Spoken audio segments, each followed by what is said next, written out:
Good morning guys. ഇവളുടെ തല എന്താ ഇങ്ങനെ ഇരിക്കുന്നതെന്ന് ഓർക്കുന്നുണ്ടെങ്കിൽ ഇത് ഇന്നലെ ബ്ലോ ഡ്രൈ ചെയ്യാതിരുന്നോണ്ടാണ്. പിന്നെ ഞാൻ എവിടെയും പോകുന്നില്ലാത്തതുകൊണ്ട് ഇന്നിപ്പോ തൽക്കാലം ഇങ്ങനെയൊക്കെ അഡ്ജസ്റ്റ് ചെയ്യാം. ഞാനിങ്ങനെ എന്നും ഒന്ന് നോക്കി ശല്യപ്പെടുത്തുന്നോണ്ടാണോ എന്ന് എനിക്കറിയില്ല, ഇവർക്കൊക്കെ വേരുകൾ വരാൻ ഇച്ചിരി ഒരു താമസം.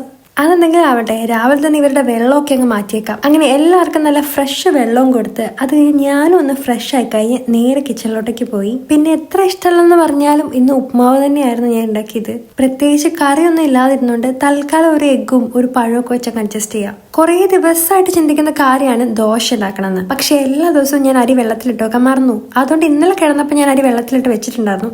ഇപ്പൊ അതങ്ങ് അരച്ചു വെച്ച് കഴിഞ്ഞാൽ വൈകുന്നേരം ആകുമ്പോഴത്തേക്കും ഒരു ദോശയാക്കാം. ദോശയുടെ മാവ് പെട്ടെന്ന് പുളിക്കാൻ വേണ്ടിയിട്ട് ഞാൻ ഇങ്ങനെ ചൂടുവെള്ളം വെച്ച് അതിന്റെ മുകളിൽ ആവി തട്ടുന്ന രീതിയിൽ മാവ് വെക്കാറുണ്ട്. അപ്പൊ പെട്ടെന്ന് പുളിക്കാറുണ്ട്. അങ്ങനെ വൈകുന്നേരം ആയപ്പം ദോശ കഴിക്കാനുള്ള മൂഡ് പോയി. അതുകൊണ്ട് തന്നെ ഒരു നൂഡിൽസും എഗ്ഗും കുറച്ച് നഗറ്റ്സും ഒക്കെ ആക്കി TV കണ്ടുകൊണ്ട് കഴിക്കാൻ ഓർത്തു. പുറത്താണെങ്കിൽ നല്ല അടിപൊളി കാറ്റും മഴയൊക്കെയാണ്.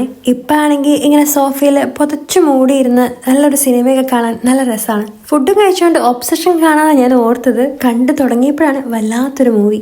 തലയിലെ കിളികൾ മൊത്തം പറന്നു പോകുന്ന മൂവി. ഇനി നിങ്ങൾ ആരും കണ്ടിട്ടില്ലെങ്കിൽ പെട്ടെന്ന് പോയി കണ്ടോളൂ. അങ്ങനെ ഫിലിം കണ്ട് എന്റെ കിളികളൊക്കെ പോയതുകൊണ്ട് ഇനി വേഗം കിടന്ന് ഉറങ്ങിയേക്കാം. അപ്പൊ ഇനി ഓക്കെ, അടുത്ത ദിവസം കാണാം. ബൈ.